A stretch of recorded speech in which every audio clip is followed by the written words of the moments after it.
Old West heroes and outlaws gain their fame through their deeds. However, the ones who have a movie made about them become immensely more historically significant. Such is the case of Butch Cassidy and the Sundance Kid. The popular 1969 film had an all-star cast. How can you improve on Paul Newman as Butch, Robert Redford as the Sundance Kid, and Katharine Ross as Etta Place, the kid's girlfriend? No wonder the true story is such a studied and written about piece of Old West history. When Hollywood boosts a story in such a dramatic way, that history becomes legend. Most of the conventional wisdom regarding Butch and Sundance is shaped by the movie. The true history is much more difficult to sort through, but I'll give it my best shot and hopefully put together the story as close to reality as possible. First, I'll do a synopsis of the movie, and then I'll dig into the history of the real-life Butch Cassidy.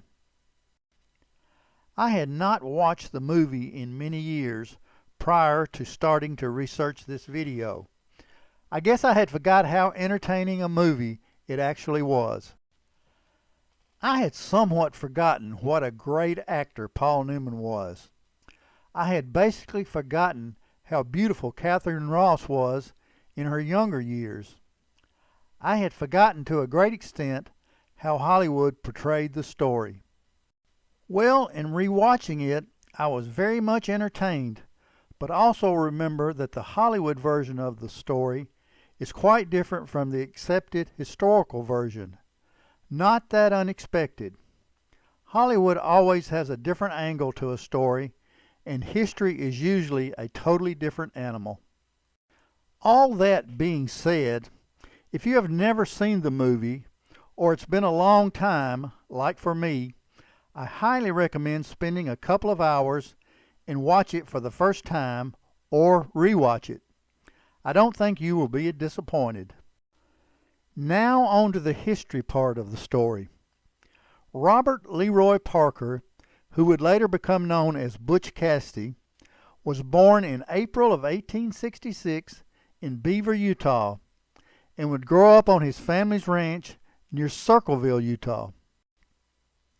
He left home as a teenager, and while working on a dairy farm, met a cattle thief named Mike Cassidy. Many believe he got an early education in thievery from Mr. Cassidy. He briefly worked as a butcher in Rock Springs, Wyoming, and the nickname Butcher was shortened to Butch, and he took the last name of the cattle thief he had worked with earlier in life, Cassidy. He spent some time in the Telluride, Colorado area and committed his first bank robbery in 1899 in Telluride. In 1890 he bought a ranch near DuBois, Wyoming, but was never successful in the ranching business, probably because he was more attracted to criminal activities than ranching.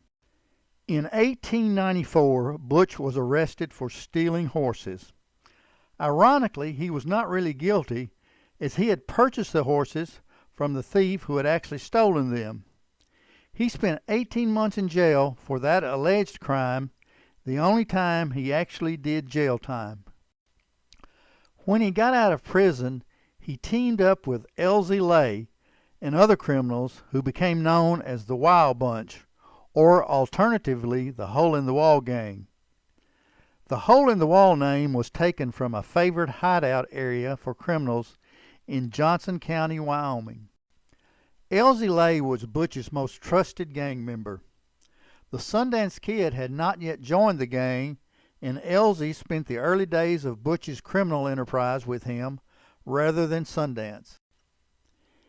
In August 1896, the gang robbed the bank of Montpelier, Idaho. Most of the several gang members came and went, so historians have a hard time identifying who participated in which robberies, but in those days Elzie was usually at Butch's side. The gang always kept their faces covered during the robberies, so it was difficult for witnesses to identify specific individuals as participants. In the movie, it is portrayed differently in that they did not cover their faces. The gang went on to other robberies, each seemingly more bold and brazen than the previous. One was a broad daylight heist of a mining payroll in Castlegate, Utah. The mine was in a box canyon, one way in and one way out, and the caper was executed almost flawlessly. Butch was very meticulous in his planning, and that attention to detail was paying off handsomely. The next major robbery took place near Wilcox, Wyoming, when they came away with a large sum of money while robbing the Union Pacific Railroad. In this train robbery, a hired guard in the car carrying a cash payroll refused to open the car door, and Butch used dynamite to get access to the money. This is the famous scene portrayed in the movie of the money getting blown into the air and the gang gathering it up by hand off the ground. Soon after that, Butch recruited Alonzo Longabaugh, also known as the Sundance Kid, into the gang. Reportedly, Sundance only participated in 2 or 3 robberies with Butch prior to their escape to South America. Butch's detail to planning the robberies was not only the robbery itself, but the getaway plan. They would stash fresh horses along the escape route, thus be able to get away from posses sent to chase them. Also, because of Butch's generosity to local friends, these people would give erroneous information to pursuing lawmen regarding which direction the fleeing criminals were heading, and they were diligent at cutting telegraph lines to impede law enforcement from communication.